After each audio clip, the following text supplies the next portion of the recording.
Today in this video, we'll be guiding you on how to use CapCut template on TikTok. So first, go to TikTok and go to search and search for CapCut template. After you do this, choose a template that you want to use. Now here you can see try this template, just tap on it. After this, tap on use template in CapCut.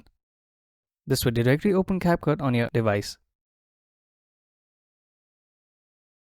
Now simply choose a video that you want to use here.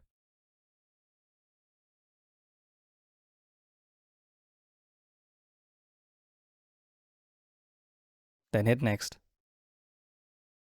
We have successfully used the template that we choose from the TikTok, and we can use all our videos here. You can use multiple templates of your choice and make your videos. Thank you for watching. If you find this video helpful, please don't forget to give it a thumbs up and subscribe to our channel for more.